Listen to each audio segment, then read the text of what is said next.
This was like a revelation to me, and I can understand where somebody wouldn't understand it because I didn't grasp it until it was revealed. But when you wake up to the fact that sin is actually a fake reality, it's not real, it'll change your life. Like if you're talking to somebody who's speaking foolishness and you know the truth, you just walk away.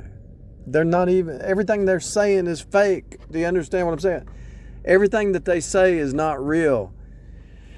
And if they have false doctrine, then their whole reality, their whole worldview is fake. It's not even real.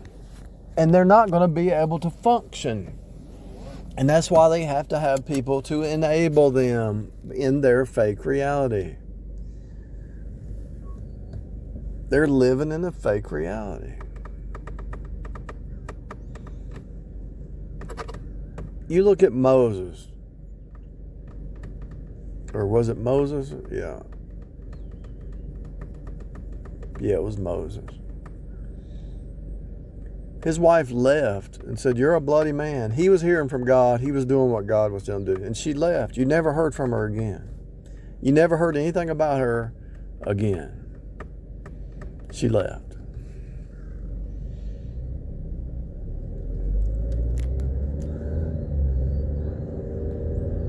In other words, what I'm saying is, somebody who's living in sin. Let's say you were married to somebody, and she was running the streets, lying, playing fake reality, telling people different stories, living in fake reality. She wasn't even real. She wasn't even real. She was fake. Plastic face, painted face. She wasn't real. And so if she's gone, God blessed you, because you would have been living in a fake reality. And the reason she left is because you couldn't stand the fake reality. And if it was a saved woman, same with the man. The reason the saved woman will escape the unsaved man is because it was fake reality. And they run to people who will enable their fake reality. They run to people who will enable their fake worldview. They run to people who enable their insanity. They run to people who enable their sin. And if they got somebody who's enabling the sin, not only is the person who's enabling their sin destroying themselves, but they're also destroying their person that they're enabling. If you enable fake reality, then you're enabling sin. And if you're enabling it, you're a part of it, and you're destroying yourself and the other person.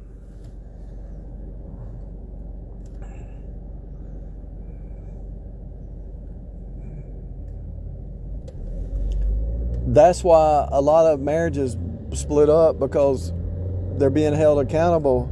They get married to this person, and it's a fantasy world. It's fake reality, right? They marry this person. If you're saved, you're expecting that person to live in truth, right? This is a marriage. It's going to be rough. It's going to be you're starting a new unit. You're starting a new family. You're going on a path together. But if one person's living in fake reality, the other person's saying, "Wait a minute. This ain't right. I want the truth. I don't want lies. I want the truth. I don't want fake." One of the reasons they break up, the marriages break up, is because when the bedroom becomes routine, and it will, I don't care who it is, because the two become one. You're so used to the other person that you already know what they're going to say before they say it. You know what they're going to do. You know what their habits are. You know what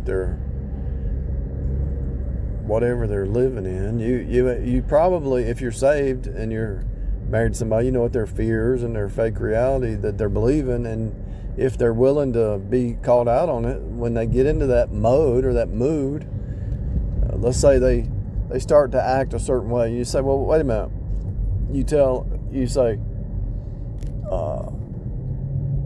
why are you just got off the phone with your mama and now you're starting to act stupid? What's up with that? And if they're willing to be introspective, they're willing to say, oh yeah, I fell back into my bloodline pattern, sorry. And if they can sit there and communicate, and you realize that if the person's saved, that's not even who they are. It's just it's a program. It's a program. That program's not real. The bloodline program is not real. It's fake. It's just it's a habit. The culture program is not real. The red versus blue is not real. Comparing yourself with one another is not real. Legalism is not real. It's something that somebody sets up to set some kind of rule to make them feel some kind of security, you know? If you had two people who were married, a saved man and a saved woman who's willing to admit that they got areas they got to work on, and their spouse holds them accountable to grow, not in a legalistic way, but in a graceful way. And when either one of them messes up, and let's say the man gets mad or something, and she says, why are you angry? And he says, if he's honest, he'll say, I don't know. Because if he's not honest, he'll say, because you did this, or you said this, or they did this, or this. But if he's honest, he'll say, I don't know, because he would say, I can control my own emotions. What the other person does, unless they're trying to hurt somebody, it shouldn't make me upset, you know, because you are in control. The problem with marriage is you're yoked up like two oxen, you know, yoked up at the neck, you know. So what one does affects the other one. So it could make you upset because the other one's doing something they shouldn't do, something stupid. You could be married to one and she starts smoking or something. You say, wait a minute. And she tries to blow the smoke in your face. You'd say, I don't think so. This is going to change. This will change one way or the other. There will not be a continuation in this. Or drinking. It could be somebody who comes home drinking. Or you come home and she's been drinking. You're going to say, this ain't going to continue. This is going to be solved. Priority. Whatever it is. But most people don't want to be held accountable, and that's why the marriage is split up. They don't want to be held accountable. So what happens? The marriages will split up because marriage it's actually, accountability will save your life. And so a lot of people who end up leaving a marriage because they wanted to fake reality, they're probably almost dead by now. 20 years later, you probably see them, and they probably have made so many mistakes because they'd rather have the lie than the truth, and they're probably on their deathbed or close to it or headed that way.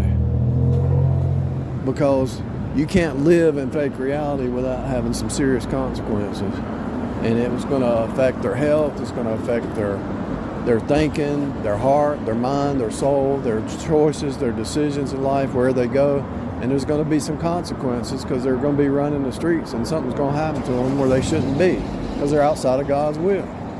When you're outside of God's will, where's the protection? Something's going to happen to them.